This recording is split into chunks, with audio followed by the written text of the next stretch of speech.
العالمين والصلاة والسلام على أشرف الأنبياء والمرسلين سيدنا ونبينا وطبيب نفوسنا وشفيع ذنوبنا ومولانا بالقاسم محمد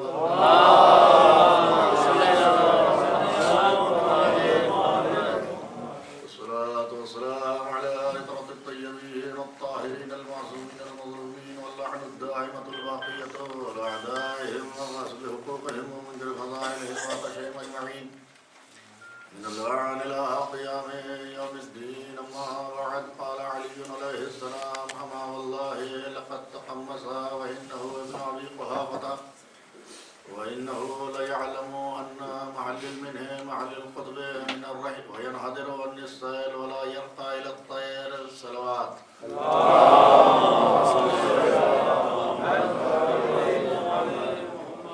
عزاداران مظلوم کربلا، محبان خاندان رسالت، مولا متقیان امیر المومنین علی بن ابی طالب کے اس خطبے کے ابتدائی فقرات پر ہماری آپ کی گفتگو محرم کی پہلی تاریخ سے شروع ہوئی تھی. پورے 10 روز آپ سے گفتگو رہی. آج اس سلسلے کی آخری مجلس ہے. مولا کائنات نے خطبہ کیوں ارشاد فرمایا تھا اور یہ کس سے گفتگو کی تھی اور اس میں مولا نے کیا فرمایا، یہ پوری گفتگو میں نے آپ کے سامنے شروع سے آخر تک بیان کی. مولا متقیان اس فقرے میں، اس جملات میں، اس خطبے کے یہ بتلانا چاہتے ہیں کہ میں ہی مرکز اسلام ہوں، میری حیثیت اسلام میں کیا ہے. مجھے اسلام سے جدا کرنے کے بعد لوگوں کا کیا حال ہوا، اسلام سے مجھے بالکل کنارے کر دینے سے کتنا بڑا نقصان اہل اسلام کو اٹھانا پڑا. آپ یہ جانتے ہیں کہ وفات رسول کے بعد امت مسلمہ نے سقیفہ بنی ساعدہ میں بیٹھ کے جو کھیل کھیلا اور مولا متقیان کو بالکل خلافت سے الگ کر دیا، غدیر کو بھلا دیا گیا، اس کا نتیجہ کتنا بڑا اور کتنا المناک ثابت ہوا. حالات کیا پیدا ہوئے یہ آپ خوب جانتے ہیں. نتیجہ یہ نکلا کہ مسجد رسول کے اندر طرح طرح کی طوفان بدتمیزیاں ہوئیں. سچ بولنے والوں کے ساتھ بڑی بڑی ناانصافیاں ہوئیں. کوئی بھی اگر آیا اور اس نے اگر کوئی سوال کیا تو اگر یہ کوئی جواب نہ دے سکے تو اس کو قتل کی دھمکیاں دی گئی. نتیجہ یہ تھا کہ ہم کو لوگوں نے چن لیا ہے، لہذا ہماری بات مان لی جائے. جبکہ جہاں یہ چناؤ ہوا تھا، جہاں یہ سقیفہ برپا ہوا تھا، وہاں حالت کیا تھی یہ تاریخ میں خوب ہے. وہاں مولا کائنات کو نہیں بلایا گیا، وہاں بنی ہاشم نہیں ہے. وہاں بس یہ کہ جس کو مہاجر و انصار آپس میں ایک دوسرے سے دستقریبا تھے اور یہی دوسرے صاحب نے پہلے صاحب کو بیٹھال دیا اور حالت یہ ہو گئی کہ انہوں نے یہ تک کہہ دیا کہ میں سب سے بزرگ تھا، سب سے بڑا تھا، لہذا مجھے بیٹھال دیا گیا. قرآن کے خلاف سب کچھ ہوا. قرآن نے معیار بزرگی نہیں دی ہے، معیار علم دیا ہے. جو لوگوں کی امارات سنبھالے گا، جو لوگوں کی ذمہ داری لے گا، جو مومنین کا امیر بنے گا، خالق نے اس کے لیے کچھ چیزیں معین کی. پہلے یہ دیکھو کہ اس کے پاس ہے کیا. اسی لیے پروردگار نے قرآن مجید میں صاف صاف یہ بات بھی کہی ان اکرمکم عند اللہ اتقاکم. اب یہ تمام باتوں کو دیکھتے ہوئے جو کچھ ہوا اور اس کے بعد جو اسلام میں ہوتا رہا وہ تاریخ کے سینے میں سب موجود ہے. اس ایک مجلس میں پورا اس کا وقت نچوڑ نہیں پیش کیا جا سکتا. بس اتنا سمجھ لیجئے کہ زکوٰۃ کی آڑ لے کے خاندان رسالت سے محبت کرنے والوں کا قتل عام ہوا. جس نے بھی ان لوگوں کو مارنے سے انکار کیا اس کے ساتھ ظلم و زیادتی کی گئی. یا مانو جبر و تشدد سے پیش آتے رہے. چھوٹے چھوٹے مسائل کے لیے لوگوں کو ان سے دربدر پھرنا پڑا.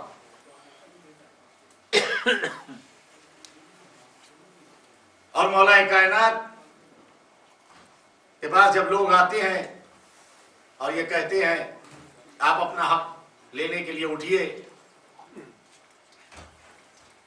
تو کیا مولا کائنات تلوار اٹھا لیں؟ حق تلوار سے نہیں لیا جاتا. کیا لوگ جانتے نہیں کہ حق کس کے ساتھ ہے؟ کیا لوگ پہلی ابن ابی طالب کے سلسلے میں حدیثیں بھول گئے؟ کیا فضائل مناقب اہل بیت لوگوں نے بھلا دیا؟ کیا اہل بیت کی منزلت لوگوں کو معلوم نہیں ہے؟ کیا میدان مباہلہ میں ان کو جاتے ہوئے نہیں دیکھا؟ سب کچھ دیکھا تھا، لیکن اس کے باوجود ان کو بالکل کنارے کر دیا. اور مولا نے اسی خطبے میں کہا کہ میری نظروں کے سامنے میراث انبیاء لٹ رہی تھی. میری نظروں کے سامنے میراث انبیاء لٹ رہی تھی. میں بیٹھا دیکھ رہا تھا، کیا کرتا تھا. یہ حالت ہو گئی. اور انتہائی صبر کے عالم میں مولا نے اس میں یہ بھی کہا اس خطبے میں کہ میری حالت یہ ہو گئی تھی کہ میری آنکھوں میں جیسے کانٹا ہو، میرے گلے میں گوشت کا لوتھڑا ہو. وفی العین القضاء وفی الحلق الشجاع. انہوں نے خوب آپس میں خلافت کی اٹھنے کو خوب دہا، خلافت کی کھیتی کو خوب چرا. تو نتیجہ کیا نکلا؟ نتیجہ یہی نکلا کہ سارا اسلام ایک عجیب و غریب کیفیت میں ہو گیا. اب یہی سلسلہ جب 25 سال کے بعد مولا کائنات 18 غدیر کو جب پھر سے حکومت مولا کائنات کے پاس آئی تو تاریخ نے لکھا کہ مولا کائنات جب پہلا جمعہ پڑھانے کے لیے مسجد میں آئے تو مسجد بھری ہوئی تھی. جدھر سے جاتے ہیں کہ مجھے جانے کے لیے راستہ دو، ہر آدمی یہ کہتا ہم پہلے سے بیٹھے ہیں. تب مولا کو کہنا پڑا میں تمہارا امیر ہوں، مجھے راستہ جانے کے لیے دو. تب لوگوں کو حیرت ہوئی کہ امیر ایسے بھی آتے ہیں،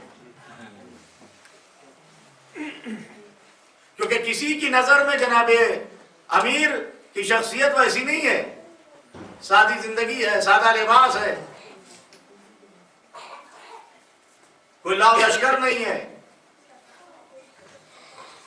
اور جب مولا کائنات نے 25 سال کے بعد پہلا جمعہ پڑھایا تو لوگ ایک دوسرے کو حیرت سے دیکھ رہے تھے کہ آج یہ کیسی نماز ہوئی. تب لوگوں کو بتایا گیا کہ ایسی یہی نماز پیغمبر ختمی مرتبہ پڑھایا کرتے تھے. تو آپ سوچئے کہ جب مدینے میں 25 سال میں نماز کی یہ کیفیت ہے تو باقی احکام کے کیا حال ہوئے ہوں گے.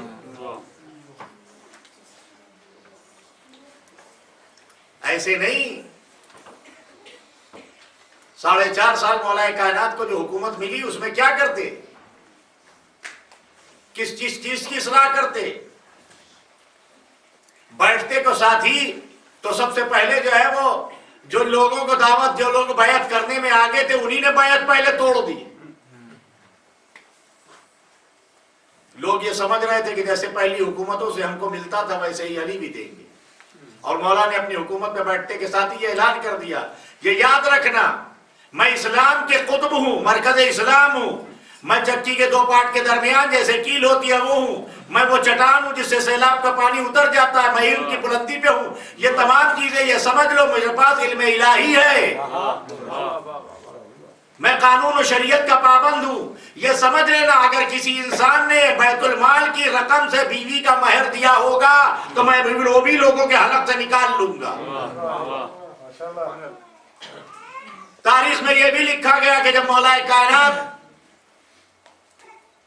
25 سال کے بعد بیت المال کا حساب کرنے بیٹھتے ہیں، چراغ جل رہا تھا، طلحہ زبیر آئے، مولانا کے پاس بیٹھے، جتنی دیر میں قلم چلتا رہا بیت المال کے رجسٹر پہ کام ہوتا رہا، اتنی دیر چراغ جلا.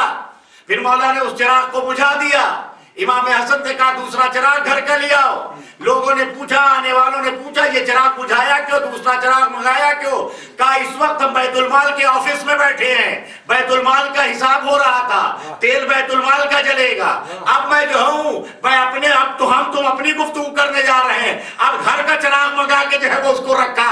یہ سمجھ گئے سیاسی مائنڈے سے جو علی اسلام کا تیل نہ حق نہ جلنے دے وہ کسی کو نہ حق پیسے کیا دے گا.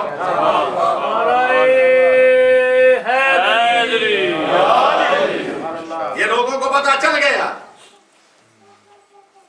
مولا نے پوچھا کیسے آنا ہوا؟ رات کے اندھیرے میں.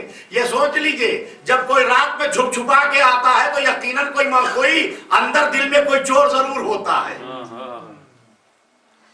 کہ لگے حج کے لیے جا رہے ہیں. مولا نے کہا جو خدا حافظ، ہمارے لیے بھی دو. جب چلے گئے تو مولا نے اپنے فرزندوں کو بلا کے امام حسن نے کہا تمہیں پتا ہے بیٹا یہ کاہے کے لیے آئے تھے؟ یہ سمجھتے تھے کہ ہم کو تیسری خلافت کے بعد ہمیں خلافت ملی ہے تو اب جو ہے وہ ہم چلیں گے علی کے پاس، جانے کے بعد ہم کہیں گے کہ ہم کو بھی کہیں کی گورنر یہ سب ملے. اب یہ جا رہے ہیں میرے خلاف لشکر جمع کرنے. آپ یہ نہ سمجھیے. نہج البلاغہ کو اٹھا کے دیکھیے، مولا کائنات نے جو گورنروں کو خط لکھا ہے، اگر حق و عدالت کی حکومت چلائی جائے تو دنیا میں کوئی بھوکا نہیں رہے گا. تاریخ لکھنے والوں نے لکھا کہ مولا کائنات نے اپنی شہادت سے کچھ دن پہلے کوفے سے باہر لوگوں کو جمع کیا تھا. یہ تاریخ میں آپ کے سامنے دے رہا ہوں. غدیر کے بعد بہت بڑا مجمع کوفے کے باہر جمع کیا تھا. کیوں؟ لوگوں سے یہ پوچھنے کے لیے کہ میری حکومت میں کوئی ایسا آدمی ہے جو اٹھ کے کہے کہ جسے روٹی نہ ملی ہو، جسے کپڑا نہ ملا ہو، جو بھوکا رہا ہو. مورخین نے لکھا کہ لوگ سر جھکائے بیٹھے تھے، کوئی ایک بندے نے اٹھ کے نہ کہا کہ تمہاری دور حکومت میں مجھے روٹی پانی نہیں ملا. نعرہ حیدری. اتنی کم ٹائم کی حکومت، کم ٹائم میں لوگوں سے پوچھا. اور ہاں یہ بھی کہا تھا جس کو جو ضرورت ہو وہ آ کے لے جائے. آئے بیت المال سے میں اس کی مدد کروں گا. ایک شخص معاویہ کے پاس جا کے بیٹھا. معاویہ نے پوچھا کہاں سے آ رہے ہو؟ تو کہنے لگا اس نے مولا کائنات کی برائی کی. معاویہ کی چاپلوسی کر رہا ہے. اس نے مولا کائنات کو بہت بخیل کہا، کنجوس کہا، اور بھی بہت کچھ کہا. معاویہ نے اس کے مقابلے میں کہا تجھے شرم نہیں آتی کہ تو کس کے بارے میں زبان کھول رہا ہے؟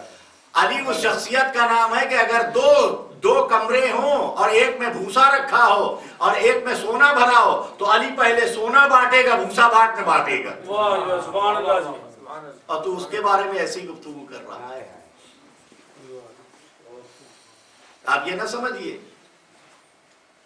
مولا نے حق کی حکومت چلائی، حق سے بتایا کہ حق کیا ہے. ایسے نہیں ہے کہ رات کے اندھیروں میں جو ہے وہ مولا کائنات اپنی دور حکومت میں دروازے کھٹکھٹا کے لوگوں کے دروازے پہ روٹیاں کھجورے پہنچاتے. وہ کسی نے کہا نہیں کہ اعلان ہو رہا ہے، اعلان ہو رہا ہے امامت کے شہر میں بھوکا نہ کوئی سوئے سخاوت کے شہر میں. سبحان اللہ جی. بہت اعلان ہو رہا ہے امامت کے شہر میں بھوکا نہ کوئی سوئے سخاوت کے شہر میں. اللہ یہ منزل مولا کائنات ایک فاقہ کش کی دھوم تھی دولت کے شہر میں. نعرہ تکبیر، نعرہ رسالت، نعرہ حیدری. ایک فاقہ کش کی دھوم ہے دولت کے شہر میں. اور سو جائے ایک رات جو مولائے کائنات، کتنوں کے منہ میں جانے نوالے نہ جائیں گے. علی سوتے نہیں ہیں. یہ ہے امیر المومنین. گھر کی دیوار سے دوپہر کے وقت باہر ٹیک لگائے کھڑے ہیں کوفے میں. خدا آپ کو نصیب فرمائے زیارت. جائیے گا مولا کائنات کا گھر دیکھیے گا. دنیا کے حکمرانوں سے پوچھئے کہ کیا کسی حاکم کا گھر ایسا ہوتا ہے؟ گھر سے باہر ٹیک لگائے کھڑے ہیں. کسی نے پوچھا یا علی اس گرمی میں آپ باہر کیوں کھڑے ہیں؟ کہا کھڑے اس لیے کہ کوئی اگر دروازے پہ حاجت لے کے آئے تو دروازہ کھٹکھٹانے میں شرم نہ کرے، اس لیے باہر کھڑا ہوں. یہ ہے مومنین کا امیر. اس طریقے سے حکومت کی. ایسے لوگ نہیں لے کے آ رہے ہیں فیصلے، ایسے لوگ نہیں لے کے آ رہے ہیں. دور دور سے لوگ اپنے فیصلے اپنے جو ہے وہ لے کے آ رہے ہیں کہ مولا یہاں پہ ہم کو انصاف ملے گا. آپ جاتے ہیں انشاءاللہ زیارت آپ سب کو نصیب فرمائے خدا جلد سے جلد. جب تک حیات ہے زیارت امام حسین آپ سب کو نصیب ہوتی رہے. جائیے گا کوفے میں، وہ جگہ ہے مسجد کوفہ میں بنی ہے جہاں مولا نے فیصلے کیے تھے.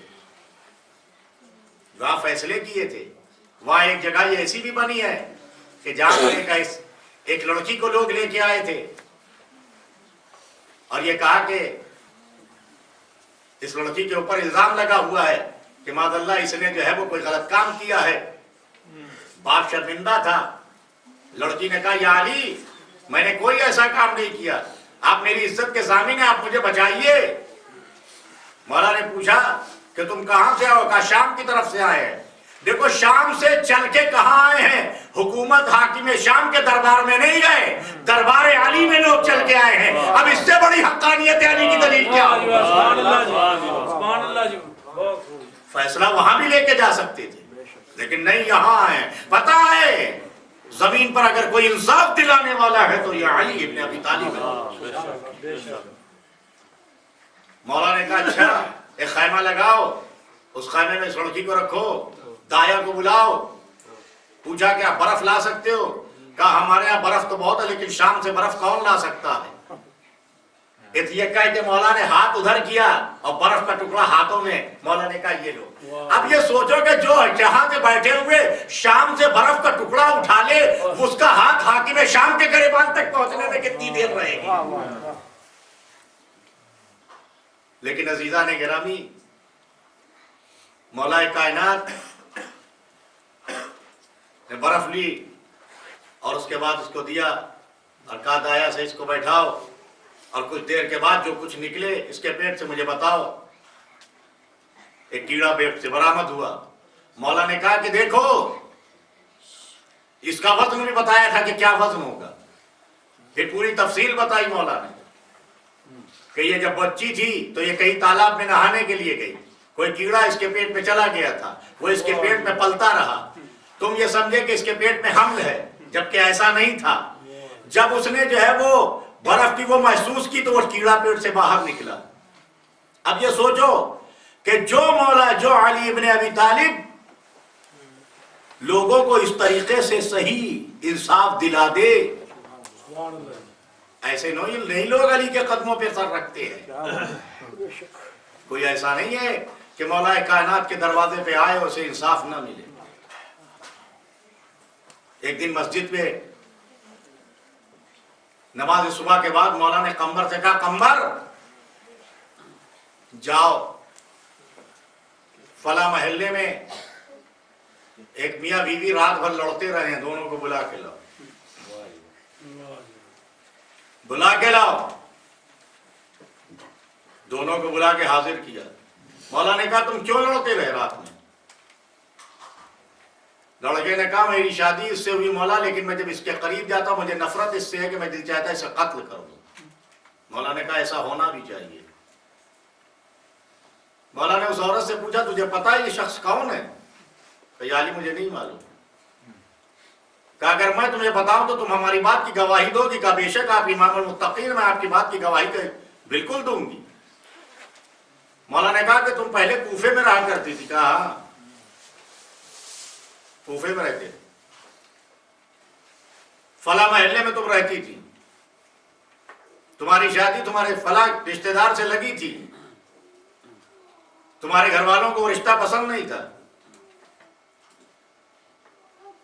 تم سے اس سے میل جول تھا، گھر والوں نے ملنا جلنا بند کرا دیا، لیکن کسی طریقے سے ایک رات پہ تمہاری اس کی ملاقات ہو گئی.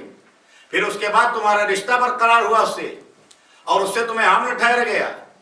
9 مہینے تک تیری ماں اس چیز کو چھپائے رہی، لیکن جب جو ہے وہ ولادت، جب بچے کی ولادت کا وقت آیا تو تجھے جنگل میں لے گئی. وہاں لے جانے کے بعد تو نے ایک بچے کو جنم دیا. بچے کو جنم دے کے کپڑے میں لپیٹ کے وہی تم نے ماں بیٹی نے چھوڑ دیا. جب تم مڑی تو ایک کتا آیا جو بچے کی طرف بڑا تھا. تمہارے پیٹ میں 9 مہینے وہ بچہ رہا تھا، تمہارے دل میں اس کی محبت رہ گئی تھی. تم نے ایک پتھر اٹھا کے مارا تھا. پتھر جو ہے وہ کتے کو نہیں لگا، پتھر لگا بچے کے سر پہ.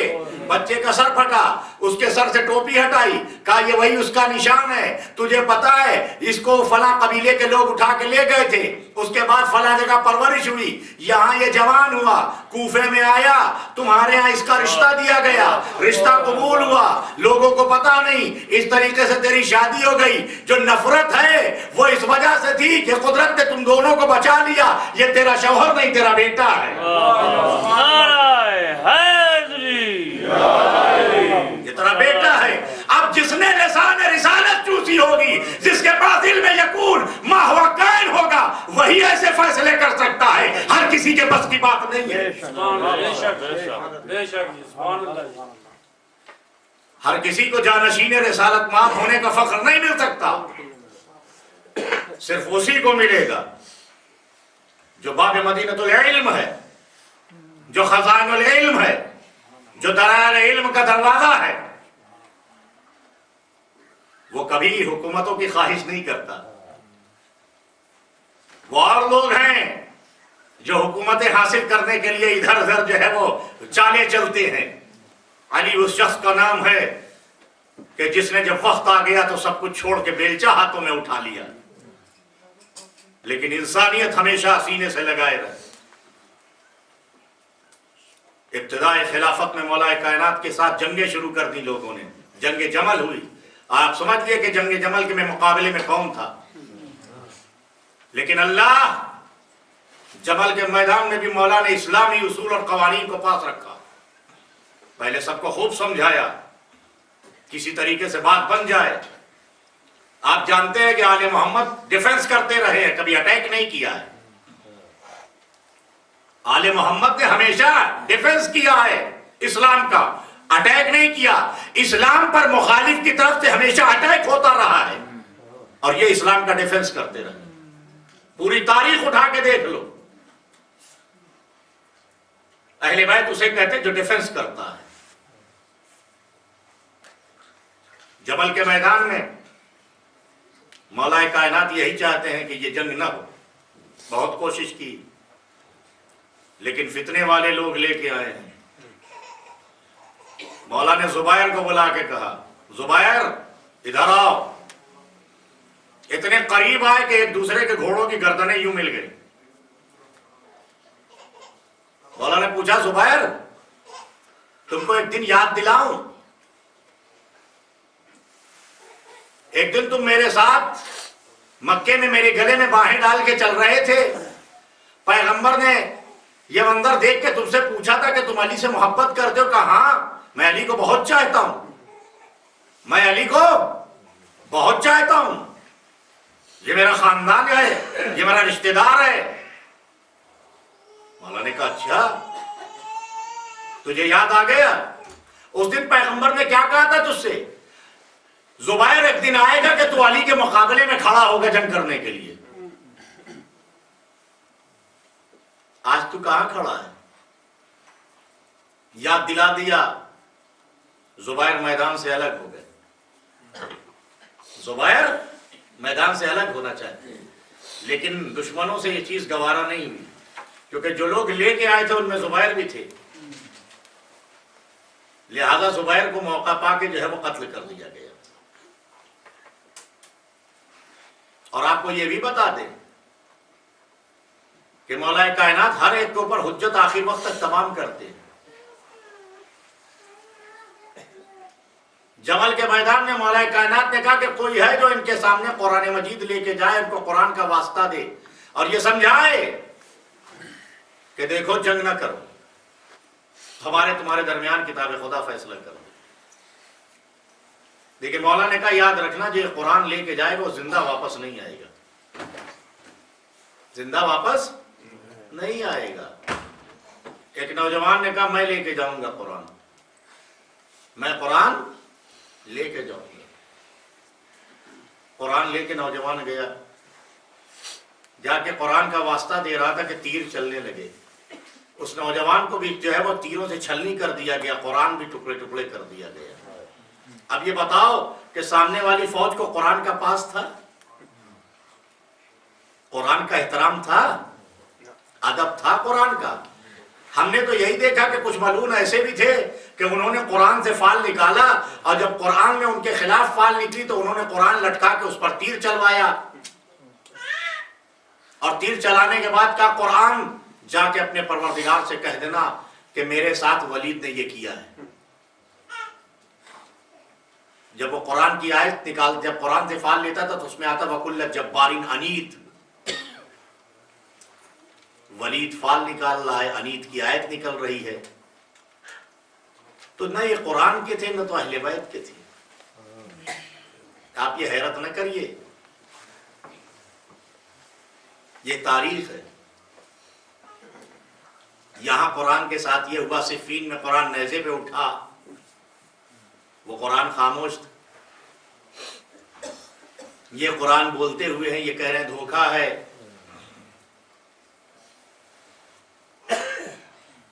اسی کوفے میں ایک روز مولا کائنات گزر رہے ہیں، کمیل ابن زیاد نخعی بھی ہے. ایک گھر سے قرآن کی تلاوت کی آواز آ رہی ہے، کمیل کے قدم رک گئے. مولا نے کہا کمیل چلے آؤ، یہ اہل جہنم میں سے ہے،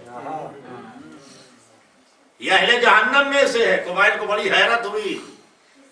جب جنگ نہروان ہوئی تو مولا لاشوں کے درمیان تلاش کرتے ہوئے کمیل کو لے کے کچھ ڈھونڈ رہے ہیں. اس کے بعد مولا نے کہا کہ لاشے کو پلٹو. کہا کمیل یہ وہی شخص ہے جس کی تلاوت قرآن نے تیرے قدم روکے تھے. آج دیکھ یہ امام المتقین کے مقابلے میں آ کے کفر کی موت مرا ہے. دیکھ قرآن پڑھنا اسے بہت نہیں ہوتا، قرآن پر عمل کرے. قاریان قرآن تو بہت تھے. نہروان والوں کا سجدہ پیشانی پہ گٹے پڑے ہوئے، گلے میں قرآن لٹکا ہوا. تاریخ نہروان پڑھو، سب کی شکلیں سامنے آ جائیں گی آج جو کچھ چل رہا ہے. ان کو ملانا پھر اپنے کو ملانا، دیکھنا. ہمارے یہاں اسی لیے ہم تقوی کی مورتیں نہیں بناتے. ہمارے یہاں تقوی کی مورتیں نہیں بنتی کیونکہ ہم نے مورتیں تقوی کی دیکھی ہیں. جو تقوی کے مندر بنا کے بیٹھے ہوئے تھے ہم نے سب کو دیکھ لیا. جو نہروان میں ہوا، مولا نے یہ بھی کہہ دیا کہ یہ دریا سے اس پار نہیں جا سکتے، ادھر ہی مرنا ہے سب کو. ہم میں سے 9 سے زیادہ کوئی شہید نہیں ہوگا اور ان میں سے 9 سے زیادہ کوئی بچے گا نہیں. ٹارگٹ بتا دیا. یہ بھی سمجھ لو، ہمارے میں سے 9 سے 9 آدمی سے زیادہ کوئی شہید نہیں ہوگا. اور وہ جو اتنا بڑا لشکر ہے، 6 ساڑھے 6 ہزار 13 ہزار جو بھی لشکر تھا، اس میں سے صرف 9 آدمی مشکل سے بچیں گے بس. اس میں کوئی بھی بچنے والا نہیں ہے. جو بچیں گے اتنے ہی بچیں گے بس. یہ کیوں بتا رہے تھے کہ دیکھ لو، سب کو پہچان لو. کیوں مولا منبر سے بار بار لوگوں سے یہ بھی کہہ رہے تھے مجھ سے پوچھ لو جس کے بارے میں جو پوچھنا ہو، جس کے بارے میں جو پوچھنا ہو پوچھ لو. کل یہ نہ کہنا کہ علی نے بتایا نہیں. میں سب کے شجرے کھنگال کے رکھ دے رہا ہوں، سب کا نسب تمہارے سامنے بیان کر دے رہا ہوں، سب کے تمہارے بالکل آئینے کی طرح تصویر صاف کر دے رہا ہوں. اور ہاں، یہ سب فضل خدا سے ہے. یہ ہم کو علم رسول سے ملا ہے، پیغمبر ختمی مرتبت نے ہمیں سب کچھ بتایا۔ اسی نہروان میں ایک شخص ہے جس کا نام ذوالصدیہ ہے۔ ذوالصدیہ،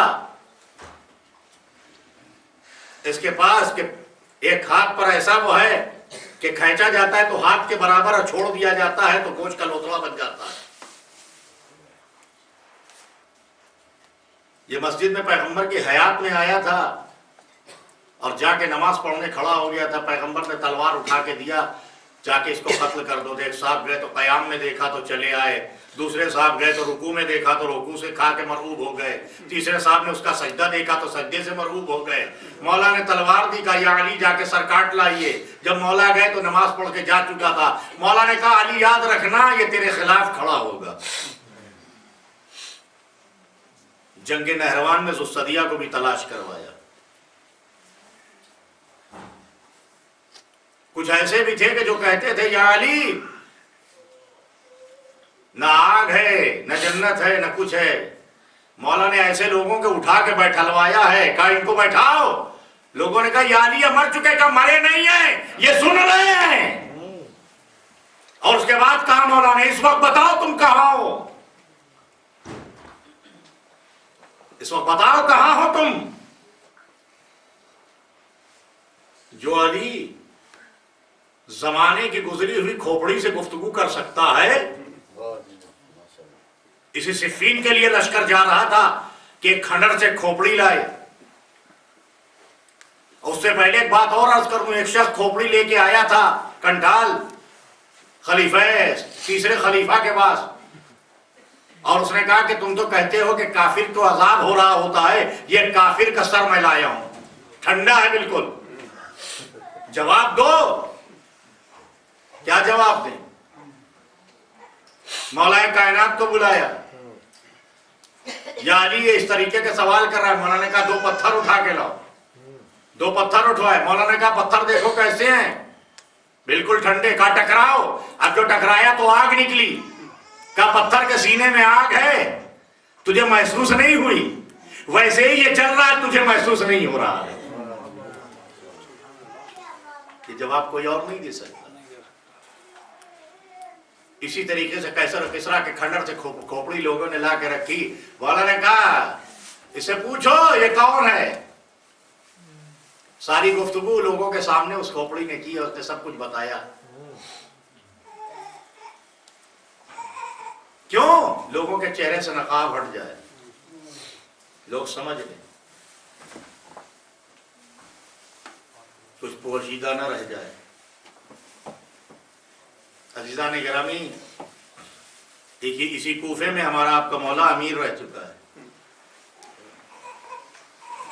اسی کوفے میں علی امیر رہ چکے ہیں۔ خدا کسی شہر میں عزت کی زندگی گزارے اور خدا نہ کرے اس شہر میں کبھی اس کے بچوں کے اوپر کوئی زوال آ جائے تو کیا حالت ہوتی ہے۔ ارباب اعزاز، آج حسین کا چہلم ہے، آج حسین کا تیجا ہے۔ کیوں تیجا؟ امام حسین کا تیجا کیوں ہوتا ہے؟ یہ تیجے کی مجلس کیوں رکھی جاتی ہے؟ دنیا کا دستور ہے جب کوئی مرتا ہے تو دفن ہونے کے تیسرے دن کچھ رسومات ادا کی جاتی ہے، کچھ نذر و نیاز ہوتی ہے، کچھ فاتحہ خوانی قرآن خوانی ہوتی ہے۔ حسین کا تیجا کربلا میں نہیں ہو سکتا۔ کیا کوئی تھا نہیں؟ بیٹا بھی موجود تھا، بیٹی بھی موجود تھی، بہن بھی موجود تھی، کنبہ تھا۔ لیکن عزیزان گرامی، پہلے یہ تو پوچھو کہ ان کو کسی نے دانا پانی دیا تھا؟ پہلے یہ تو بتاؤ کہ کسی نے ان کو دانا پانی دیا تھا؟ ایک شعر ہمیشہ سے میں سنتا چلا آتا ہوں، افریقہ میں ہمارے تھے تو پڑھا جاتا تھا کہ امام حسین نے کہا ہے کہ تم فاتحہ شربت پہ دلانا میری بہنا، اگر کچھ نہ ملے تو ایک گلاس پانی رکھ دینا، مجھ پر فاتحہ کرا دینا۔ دنیا میں رسم ہے کہ فاتحہ ہوتا ہے، لیکن اللہ حسین کا فاتحہ نہ ہو سکا۔ اور باب ازا کیا بتاؤں، قیامت کا سماں ہے، قیامت کی شب گزر چکی، 11ویں قسم نمودار ہوئی. عزیزان گرامی، علی کی بیٹی ہی جب سورج نکلا تو ادھر ادھر دیکھ رہی، اللہ آج کھلے سر آسمان کے نیچے بیٹھے کوئی نہیں، سب لوٹے جائے، لاشیں پڑے ہوئے. فضا نے آگے کہا شہزادی ابھی ہم سن کے آئے ہیں لشکر آدھا میں یہ بات ہو رہی ہے کہ ہم حسین کی لاش پر گھوڑے دوڑائیں گے. شہزادی ہم نے آپ کے بابا سے سنا تھا کہ جنگل میں ایک شیر کا بچہ ہمیں آپ کے بابا نے چھوڑا تھا، اجازت ہو میں اس کو بلاؤں. فضا نے جا کے جنگل کی طرف جو ہے وہ کہا ابر حارث. شیر دہاڑتا ہوا آیا، روتا ہوا حسین کے لاشے پہ پاس بیٹھ گیا. جب تک شیر بیٹھا رہا کسی میں ہمت نہ تھی جو حسین کے لاشے پہ گھوڑے دوڑاتا. لیکن جب شیر چلا گیا قیامت ہو گئی، سب کے لاشیں تو اٹھا لیے گئے، حسین کے لاش پہ گھوڑے دوڑ رہے تھے. ارے لاش حسین کبھی سیدھی رکھی جاتی تھی گھوڑے دوڑتے تھے، کبھی پوچھ کے بل رکھی گئی گھوڑے دوڑائے جا رہے تھے. اللہ بیمار بیٹا موجود، ارے جس کا وارث ہوتا ہے اس کے سامنے یہ نہیں کیا جاتا. اللہ حسین کا بیٹا اجرکم اللہ. سید سجاد دیکھ رہے بھوپی اماں ہم کتنے مجبور ہو گئے، ہم اپنے بابا کا دفاع نہ کر سکے. ارباب اعزاز حسین کی لاش پامال ہوتی رہی. سید سجاد کو آگے ہتھکڑیاں بیڑیاں پہنا دی گئی. شمر ملون نے آگے کہا سب کو گرفتار کر کے کوفے لے کے چلو. تاریخ میں لکھا ہے کہ سر حسین جس ملعون کو دیا گیا تھا شمر لے کے چلا. سر حسین نے تلاوت شروع کی اور یہ کہا جیسے تو نے میرے سر و تن میں جدائی کی ایسے خدا تیرے گوشت کو ہڈیوں سے جدا کرے. اس ملعون نے جب حسین کے سر سے کلام سنا، سر حسین کو رکھا تازیانے مارے، گھوڑے سر پہ برس رہے ہیں. اجرکم اللہ. حسین مظلوم کے سر پر کیا کیا مصیبت گزر گئی میں آپ کو کیا بتاؤں. کٹا تو نو کے نیزہ پہ گیا، سر کو حسین کے اشقیاء نے اچھال کے خوشی منائی. جس میں جانوروں کا چارہ رکھتے اس میں ملعونوں نے رکھا. وہاں سے لے کے آیا تو رات بھر تندور میں رکھ دیا. اللہ حسین کے سر پر کیا گزر گئی. ارباب اعزاز علی ابن ابی طالب کی بیٹیاں رسن بستہ کی جا رہی ہے، سب کو کوفے لے جانے کی تیاری ہو رہی ہے. ہر ایک بے کجاوا اونٹ لائے گئے. بی بی زینب نے کہا اشقیاء سے ملعونوں تم دور چلے جاؤ، ہم خود سوار ہو لیں گے. شہزادی زینب سب کو سوار کرا رہی تھی، ایک ایک بی بی کو سوار کرا رہی ہے. فضا نے کہا فضا تو بھی یا تجھے بھی سوار کرا دوں.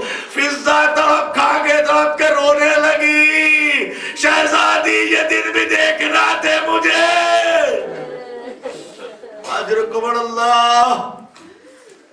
اس کے بعد شہزادی زینب سوار ہونے کے لیے دائیں بائیں دیکھ رہی ہے.